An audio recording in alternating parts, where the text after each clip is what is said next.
अलंकार में कल बता दिया गया था कि अलंकार 3 प्रकार के हैं, जिनमें से शब्दालंकार, अर्थालंकार और उभयालंकार। आज हम उसी को आगे करते हुए उसमें अनुप्रास अलंकार और यमक अलंकार आपको बता दिया गया था। आज हम पढ़ने वाले हैं श्लेष अलंकार। श्लेष अलंकार के बारे में बात करेंगे, यानी आज जो हमारा अलंकार होगा वो होगा श्लेष अलंकार। कौन सा होगा? श्लेष अलंकार। श्लेष अलंकार, श्लेष, आज पढ़ेंगे श्लेष अलंकार। श्लेष अलंकार, श्लेष का मतलब होता है श्लिष्ट। श्लेष अलंकार जो है वो श्लिष्ट धातु से बना है। किससे? श्लिष्ट से। श्लिष्ट से किससे बना है? श्लिष्ट धातु से बना है। श्लिष्ट धातु से बना, लिख सकते हैं हम, इस श्लिष्ट धातु से बना। क्या लिख सकते हैं? श्लिष्ट धातु से बना है। श्लिष्ट का मतलब होता है चिपकना। क्या होता है? चिपकना। श्लिष्ट का मतलब होता है चिपकना। श्लिष्ट का मतलब होता है चिपकना। अगर इसी परिभाषा की बात करें तो बिल्कुल छोटे शब्दों में हम परिभाषा को समझेंगे कि शब्द, इसकी परिभाषा हो जाएगी शब्द एक, अर्थ अनेक। मतलब शब्द एक, अर्थ अनेक, इसकी ये परिभाषा है, यानी ये श्लेष अलंकार। बिल्कुल छोटी सी परिभाषा, शब्द एक, अर्थ अनेक। चलिए अब इसके कुछ उदाहरण लेते हैं। इसके कुछ उदाहरण लेते हैं कि कैसे मालूम होगा कि श्लेष अलंकार है। जिससे पहला उदाहरण लिया जा रहा है बलिहारी। बलिहारी नृपकूप की। बलिहारी नृपकूप की बिनु गुण बूंद न देई। बिनु गुण बूंद न देई। मतलब बलिहारी नृपकूप की बिन गुण बूंद न देई। तो यहां पे जो नृप मतलब होता है राजा। क्या होता है? राजा। नृप मतलब होता है राजा और कूप मतलब होता है कुआं। कूप मतलब होता है कुआं। और यहां जो गुण है इसके 2 अर्थ हैं। जो गुण है इसके 2 अर्थ हैं। इसका जो पहला गुण है, इसका गुण का अर्थ है वो है रस्सी। क्या है? रस्सी। पहला जो है रस्सी और दूसरा जो है वो व्यक्ति के गुण।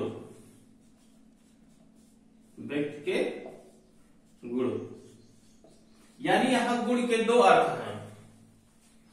कहा क्या गया कि शब्द एक हो, अर्थ अनेक हो। यानी शब्द तो एक ही है, यानी गुण शब्द एक ही है, लेकिन अर्थ उसके 2 हैं। पहला अर्थ जो है वो व्यक्ति के गुण और दूसरा क्या है? रस्सी। इसका मतलब ये श्लेष अलंकार। कहता क्या है कि बलिहारी नृपकूप की बिन गुण बूंद न देई। मतलब अगर आप कुआं के पास गए तो आप चाहे राजा हो चाहे प्रजा हो, अगर आपके पास रस्सी नहीं है या आपके पास गुड़ नहीं है तो आप कुआं से पानी नहीं निकाल सकते, फिर चाहे वो राजा हो या कोई अन्य व्यक्ति हो। अगर कुआं से पानी निकालना है तो आपके पास पानी निकालने का गुड़ होना चाहिए या फिर आपके पास रस्सी होना चाहिए। तो यहाँ पे शब्द एक और अर्थ अनेक, यानी 2 अर्थ हो गए। इसका मतलब ये श्लेष अलंकार। अब अगला उदाहरण लेते हैं। अगला उदाहरण देखते हैं। इतना क्लियर हो गया? शब्द एक और अर्थ अनेक। कहा जाए प्रीतम रावण सिर सरोज बलचारी, रावण सिर सरोज बलचारी, सरोज बलचारी, बलचारी, रावण सिर सरोज बलचारी, चले रघुवीर शिला मुख धारी, चले रघुवीर शिला मुखधारी, शिली मुखधारी लिख लीजिए, शिली मुख धारी, रावण सिर सरोज बलचारी, चले रघुवीर शिली मुख धारी। यानी यहां जो शिली मुख है, ये जो शिली मुख है इसके दो अर्थ हैं। शिली मुख के दो अर्थ हैं। कौन कौन से? पहला जो इसका अर्थ है, एक शिली मतलब होता है, शिली मुख मतलब होता है बाण, और दूसरा होता है भौरा। दूसरा क्या होता है? भौरा। यानी शिली मुख के यहाँ पे शिली मुख शब्द तो एक ही है, पर इसके अर्थ दो हैं, यानी अनेक हैं। तो शिली मुख यानी एक, इसका अर्थ हो गया बाण और दूसरा हो गया भौरा। इसका मतलब ये श्लेष अलंकार, शब्द एक और अर्थ अनेक। इसके बाद हम दूसरा उदाहरण लेते हैं। जैसे कहा जाए प्रीतम बतला दो लाल मेरा कहां है, प्रियतम, प्रियतम बतला दो, प्रियतम बतला दो, बतला दो लाल मेरा कहां है, लाल मेरा कहां है।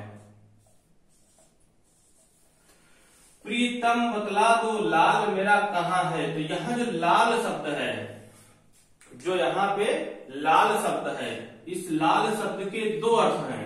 कितने अर्थ हैं लाल शब्द के? लाल शब्द के दो अर्थ हैं। एक लाल मतलब होता है पुत्र, एक लाल मतलब होता है पुत्र, और एक लाल का मतलब होता है रत्न। क्या होता है? रत्न।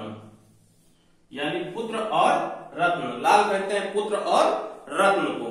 यानी प्रीतम बतला दो लाल मेरा कहां है, लाल मतलब पुत्र कहां है, मेरा रत्न कहां है।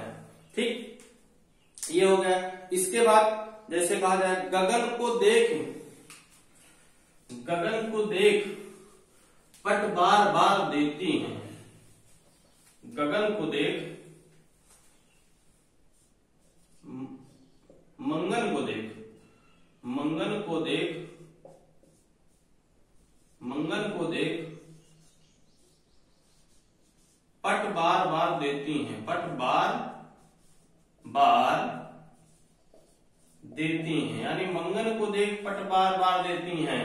तो यहाँ पे जो पट शब्द है, पट शब्द के दो अर्थ हैं, पट शब्द के दो अर्थ हैं। एक पट मतलब होता है वस्त्र। क्या होता है? वस्त्र। एक पट का मतलब होता है वस्त्र,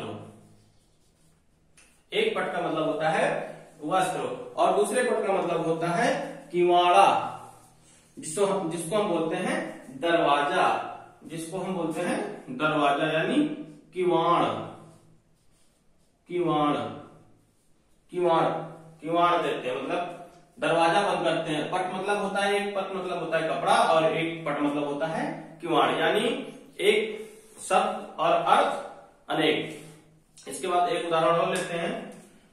श्लेष अलंकार का मतलब ही यही है कि शब्द एक होगा, पर उसके अर्थ जो होंगे वो अलग अलग होंगे, उसके अर्थ अनेक होंगे, एक शब्द के साथ अनेक अर्थ होंगे। और उदाहरण लेते हैं दूसरा। जैसे कहा जाए मधुबन की छाती को देखो, मधुबन की छाती को देखो, मधुबन की छाती को देखो, छाती को देखो, मधुबन की छाती को देखो, मधुबन की छाती को देखो। सूखी कितनी इसकी कलियां, सूखी कितनी इसकी कलियां, सूखी कितनी इसकी कलियां। मधुबन की छाती को देखो, सूखी कितनी इसकी कलियां, सूखी इसकी कितनी कलियां। तो यहां कलियां शब्द जो है, ये इसके जो कलियां शब्द का अर्थ जो है ना, इसके अर्थ कई हैं। कलियां शब्द के अर्थ कई हैं। एक कलियां का अर्थ होता है कि जैसे कहा जाए कि फूल जो होता है खिलने के पूर्व, खिलने के पूर्व जो फूल होता है उसको बोलते हैं कलियां, यानी खिलने के पूर्व फूल, खिलने के पूर्व फूल जिसे हम बोलते हैं कलियां। और एक होता है यौवन के पहले की अवस्था, यानी कि यौवन के पहले की अवस्था, पहले की अवस्था यानी जवानी से पहले की अवस्था, यौवन के पहले की अवस्था यानी बचपना, जिसको हम बोलते हैं कलियां। बचपना का मतलब कलियां। तो यहाँ पे कलियां के अर्थ दो हैं। एक होता है खिलने के पूर्व फूल, यानी जो फूल खिलने के पहले कली बना होता है उसकी बात करते हैं। और एक कलियां का मतलब होता है यौवन के पहले की अवस्था। तो ये हो गया आपका श्लेष अलंकार। इसके उदाहरण इतने हो गए, और भी कई सारे हैं, लेकिन इतने से काम चल जाएगा। इसलिए हम अब श्लेष अलंकार हो गया आपका, अनुप्रास हो गया, यमक हो गया। जो शब्दा अलंकार का एक और अलंकार बचा है वो है आपका वक्रोक्ति अलंकार। वक्रोक्ति अलंकार यानी शब्दा अलंकार का जो एक और अलंकार बचा है वो कौन सा है? वक्रोक्ति अलंकार। वक्रोक्ति अलंकार, वक्रोक्ति, वक्रोक्ति अलंकार। वक्रोक्ति अलंकार क्या होता है? वक्रोक्ति को अलग अगर हम अलग करेंगे तो क्या हो जाएगा? ये हो जाएगा वक्र धन उक्ति। वक्र धन उक्ति हो जाएगा। वक्र मतलब होता है टेढ़ा और उक्ति मतलब होता है कथन। वक्र मतलब होता है टेढ़ा और उक्ति मतलब होता है कथन। इससे साफ साफ स्पष्ट हो रहा है कि टेढ़ा मेढ़ा कथन, यानी जो कथन होगा वो टेढ़ा मेढ़ा होगा। कहने वाले, जैसे कहा जाए कि अगर इसकी परिभाषा की बात करें तो कहने वाले की बात का, कहने वाले की बात का सुनने वाला जब दूसरा अर्थ समझ ले, मतलब मैं कह कुछ और रहा हूं और आप समझ कुछ और रहे हैं, इसकी परिभाषा हो जाएगी कहने वाले का सुनने वाला, कहने वाले का सुनने वाला, कहने वाले का सुनने वाला जब दूसरा अर्थ निकाल ले, जब दूसरा अर्थ निकाले। कहने वाले का सुनने वाला जब दूसरा अर्थ निकाले तो वहां पर वक्रोक्ति अलंकार होता है। कौन सा? वक्रोक्ति, वक्रोक्ति अलंकार होता है, अलंकार होता है। यानी कह कुछ और रहे हैं, समझ कुछ और रहे हैं। जिससे उदाहरण से हम समझते हैं, बहुत ही प्यारा उदाहरण एक है। जैसे कहा जाए को तुम, को तुम, को तुम, तो कह रहे हैं कि घनश्याम है प्रिय, घनश्याम है प्रिय। को तुम, घनश्याम है प्रिय। एक घनश्याम का मतलब होता है काले, घनश्याम मतलब होता है काले बादल, काले बादल। और घनश्याम किसको बोलते हैं? कृष्ण भगवान को। तो जब यहाँ ये पंक्ति का मतलब है को तुम घनश्याम प्रिय, मतलब ये पंक्ति है जब राधा घर में रहती हैं और घनश्याम जाते हैं यानी कृष्ण भगवान जाते हैं, उनके दरवाजे को खटखटाते हैं, तो राधा कहती हैं को तुम, तो घनश्याम कहते हैं कि ये मतलब कृष्ण भगवान कहते हैं घनश्याम है प्रिय यानी मैं हूं। तो ये क्या कहती हैं? ये समझती हैं कि काले बादल हमको आवाज दे रहे हैं, हमारे घर के बाहर काले बादल हैं। तो वो कहती हैं यहाँ मतलब कित आए, जाओ कहीं जाके बरसो, मतलब कित आए, कित आए बरसो कहीं जाके, कित आए बरसो कहीं जाके, मतलब जब तुम घनश्याम हो, काले बादल हो, तो यहां क्या करने आए हो? जाओ कहीं बरसो जाके। उसके बाद चले जाते हैं, जाने के बाद फिर वापस आते हैं। एक और उदाहरण है इसी पे, इसी से संबंधित उसके आगे का। फिर वापस आते हैं कृष्ण भगवान और कहते हैं, दरवाजा खटखटाते बोलते हैं मनमोहन है प्रिय। क्या बोलते हैं? मनमोहन है प्रिय। इस बार कहते हैं मनमोहन है प्रिय। फिर क्या कहती है राधा अंदर से? तो जाओ कहीं जाके, तो जाओ कहीं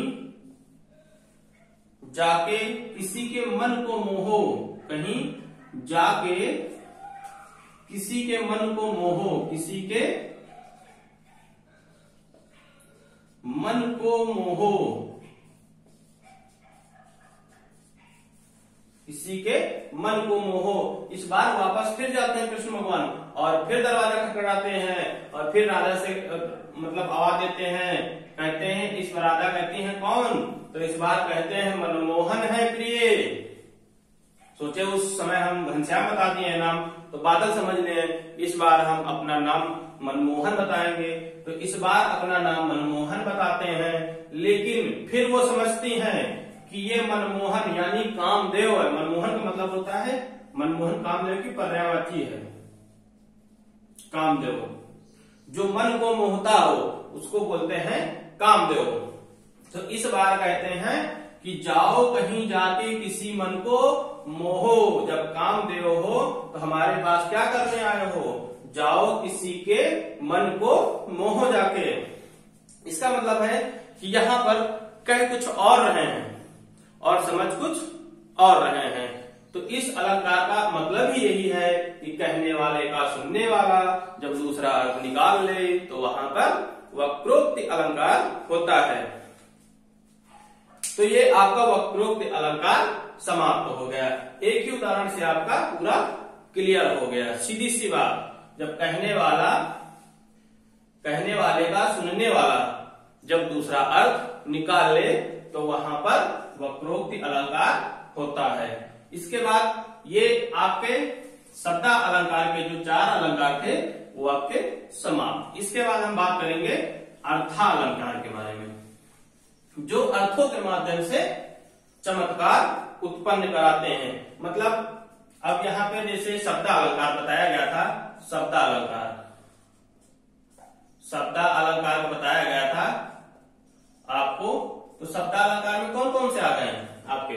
शब्दा अलंकार में पहला आपका आ गया अनुप्रास। कौन सा आ गया? अनुप्रास आपका आ गया। अनुप्रास के बाद आपका यमक आ गया, यमक। और यमक के बाद आपका आया था श्लेष, श्लेष आया था। और श्लेष के बाद जो आपका चौथा था वो वक्रोक्ति अलंकार था। कौन सा? वक्रोक्ति अलंकार। ये 4 प्रकार के आपके शब्दा अलंकार हैं। इसके बाद हम बात करेंगे अर्थालंकार के, जो अर्थों के माध्यम से चमत्कार उत्पन्न करते हैं। चलिए हम बात करते हैं अर्थालंकार के बारे में। अर्थालंकार के बारे में हम जानेंगे कि इसके अंतर्गत कौन कौन से अलंकार आते हैं।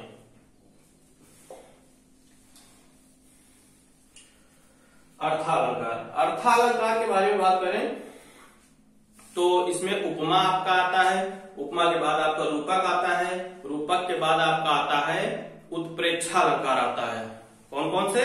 उपमा, रूपक, उत्प्रेक्षा और कई सारे अलंकार इसमें हैं। तो हम सबको बारी बारी से देखेंगे। यानी हम बात करेंगे अर्थालंकार के। अलंकार के बारे में, अर्थालंकार के बारे में बात करेंगे। अर्थालंकार में सबसे पहले हम बात करेंगे उपमा अलंकार के बारे में। किस अलंकार के बारे में? उपमा अलंकार के बारे में बात करेंगे। उपमा, तो ये तो आपका हो गया, सत्ता का हो गया। अब हम बात करते हैं अर्थालंकार की। इसमें जो पहला होगा आपका वो होगा उपमा अलंकार, यानी जो आपका पहला होगा वो होगा उपमा। अगर उपमा को हम अलग करें तो क्या हो जाएगा? उपधन मा। क्या हो जाएगा? उपधन मा, यानी उपधन मा। उप माने क्या होता है? उप माने समीप और मा माने तुलना, यानी कि समीप रखकर तुलना करना। उप मतलब होता है समीप और मा मतलब होता है तुलना। क्या होता है? तुलना। उपमा, उपधन मा। उपमा यानी समीप रखकर तुलना करना।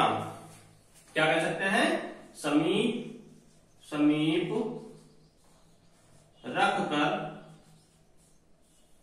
तुलना करना।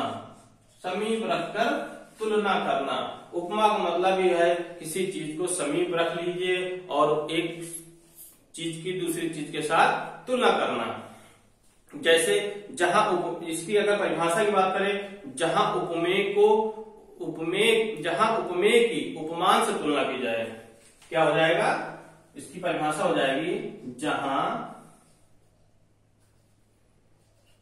उपमेय की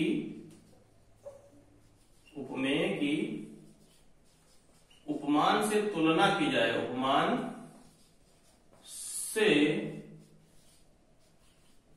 तुलना की जाए। जहां उपमेय की उपमान से तुलना की जाए वहां पर रूपक व उपमा अलंकार होता है। यानी उपमेय की उपमान से तुलना की जाए। अब हम बात करेंगे उपमेय क्या होता है और उपमान क्या होता है। इनके बारे में हम जरूर जान लें सबसे पहले कि उपमेय क्या होता है, उपमेय और उपमान के बारे में। सबसे पहले हम जानेंगे उपमेय और उपमान के बारे में। आखिर उपमेय और उपमान क्या होता है? उपमेय और उपमान क्या होता है? उपमेय क्या होता है? जिस वस्तु की तुलना की जाती है उसे बोलते हैं उपमेय। जिस वस्तु की तुलना की जाती है उसे बोलते हैं उपमेय। मतलब जिस वस्तु की तुलना की जाए, वस्तु की तुलना की जाती है उसे बोलते हैं उपमेय। जिस वस्तु की तुलना की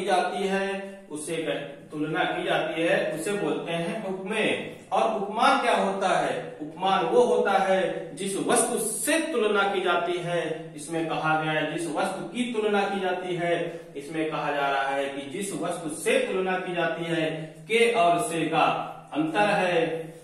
जिस वस्तु से तुलना की जाए, वस्तु से तुलना की जाए या की जाती है। मतलब उपमेय का मतलब हो गया आपका कि जिस वस्तु की तुलना की जाए, कोई वस्तु है उसकी तुलना की जाए। और उपमान का मतलब होता है उस वस्तु से तुलना की जाए कि इस वस्तु के तरह है, इस वस्तु के समान है, तो वहां पे उपमान होगा। उपमेय का मतलब होता है जिस वस्तु से तुलना की जाए। ये दो चीज क्लियर हो गई, उपमेय और उपमान। उपमेय मतलब वस्तु की तुलना की जाती है और उपमेय का मतलब है वस्तु से तुलना की जाती है।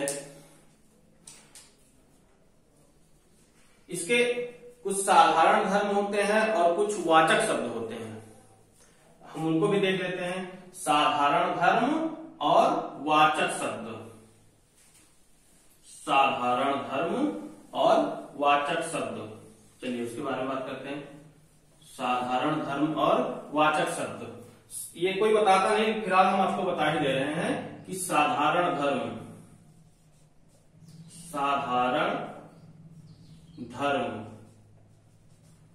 एग्जाम में अब तो पूछने लगा। साधारण धर्म और वाचक शब्द, वाचक शब्द, एक कोई आपको उदाहरण दे देगा और उसमें पूछ लेगा कि किस अलंकार का उदाहरण है, तो अब तो ये घुमा के पूछने लगा है, आपसे नहीं पूछेगा उदाहरण में कि ये किस अलंकार का उदाहरण है, ये पूछ सकता है कि इस उदाहरण में साधारण धर्म कौन सा है और वाचक धर्म कौन सा है। तो हम इनको जरूर जान लें कि साधारण धर्म क्या होता है और वाचक शब्द क्या होता है। साधारण धर्म होता है वो उपमेय उपमान के गुण प्रकट करने के लिए होता है। उपमेय उपमान के गुण प्रकट करने के लिए, गुण प्रकट करने के लिए होता है, के लिए, यानी उपमेय उपमान के गुण प्रकट करने के लिए साधारण धर्म होता है। और वाचक शब्द होता है, और वाचक शब्द जो होता है उपमेय उपमान की समानता, उपमेय उपमान की समानता,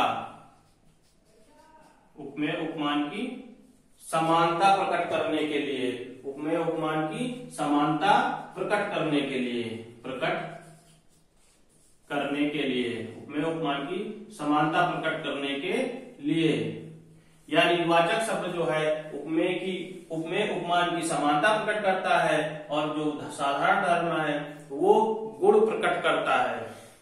चलिए अभी हम उदाहरण में बताते हैं कि वाचक शब्द क्या है, उसमें साधारण धर्म क्या है, उसमें उपमेय क्या है, उसमें उपमान क्या है, हम सब पे चर्चा करेंगे बारी बारी से। चलिए एक उदाहरण लेते हैं, उदाहरण के बाद हम समझेंगे कि इस उदाहरण में कौन सा क्या है। इसमें एक सूत्र है वो आप जरूर लिख लीजिएगा। उपमा का एक सूत्र है जो काफी इंपॉर्टेंट है, जैसे कहा जाए सा सरिस, सा सरिस, सा सरिस समान सदृश, सा सरिस समान सदृश, सा सरिस समान सदृश, सम सी, सम सी, इम, सा सरिस समान सदृश, सम सी, इम जिम ज्यो जैसे, इम जिम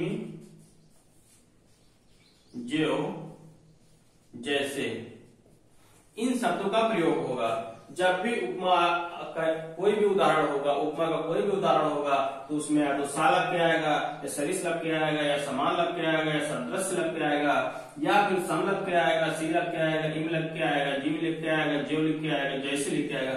इन शब्दों का प्रयोग होना अनिवार्य है। उपमा अलंकार में इन शब्दों का उपयोग होना अनिवार्य है। अगर इन शब्दों का प्रयोग नहीं हुआ तो वो उपमा अलंकार नहीं होगा। जैसे उदाहरण के तौर पे पहला उदाहरण हम लेते हैं, कहा जाए नेत्र कमल के समान सुंदर है, नेत्र कमल के समान, कमल के समान सुंदर हैं, नेत्र कमल के समान सुंदर हैं। तो यहाँ पर उपमा अलंकार क्या कहता है, जहां उपमेय में उपमान की तुलना की जाए वहां पर उपमा अलंकार है, यानी यहाँ पर नेत्र कमल के समान है, नेत्र कमल के समान है। तो नेत्र क्या है? नेत्र आपका उपमेय है, यानी उपमेय में उपमान की तुलना की जा रही है। तो ये उपमेय हो गया। क्या हो गया आपका? नेत्र हो गया आपका उपमेय। इसकी परिभाषा कहता है कि उपमेय में उपमान की तुलना की जाए। तो यानी नेत्र क्या है? उपमेय। नेत्र कमल के समान है, यानी ये उपमेय हो जाएगा और कमल क्या हो जाएगा आपका? उपमान हो जाएगा। कमल क्या हो जाएगा? उपमान। यानी नेत्र के साथ तुलना कर रहे हैं कमल की, कि आपका जो नेत्र है वो कमल के समान है। नेत्रों को बता रहे हैं कमल, कि आपके नेत्र जो है वो कमल के समान है, कमल की तरह दिखते हैं। अब इसमें हम बात करेंगे साधारण धर्म और वाचक शब्द कौन कौन से हैं। अगर एग्जाम में पूछा जाए कि साधारण धर्म कौन सा है, तो समान जो बता रहा हो कि आपका समान, तो ये समान शब्द जो है ये आपका वाचक शब्द हो जाएगा। क्या हो जाएगा? वाचक शब्द हो जाएगा। क्यों हो जाएगा वाचक शब्द? क्योंकि परिभाषा में बताया गया है उपमेय उपमान की समानता प्रकट करता हो। तो समानता प्रकट करने का काम कौन कर रहा है? समान कर रहा है। और अब इसमें साधारण धर्म बचा कौन? सुंदर। तो सुंदर क्या हो जाएगा? साधारण धर्म हो जाएगा। एग्जाम में अगर पूछ ले कि नेत्र कमल के समान, मान लो यही उदाहरण दे दे आपको, और कहते समान इसमें क्या है, चार ऑप्शन दे देगा, यही 4 ऑप्शन आपको दे देगा और पूछेगा बताइए इसमें से समान क्या है। तो हमको एक चीज याद रखना है, उपमेय उपमान की जो समानता प्रकट करता है वही वाचक शब्द होता है। तो यहाँ समानता प्रकट करता हो रहा है, तेरा नेत्र कमल के समान है। समान मतलब समानता की बात कर रहा है, समानता प्रकट कर रहा है, इसका मतलब ये वाचक शब्द है। अगर हम उपमेय देख लिए हैं, निकाल लिए हैं, उपमान समझ गए हैं, वाचक शब्द समझ गए हैं, तो जो लास्ट में हमारा बचा हुआ है वो हमारा साधारण धर्म हो जाएगा। इतनी बात आपको क्लियर हो गई। इसके बाद एक उदाहरण और लेते हैं, और इसके बाद एक उदाहरण और लेते हैं। जैसे कहा है पीपर पात सरिस मन डोला। पीपर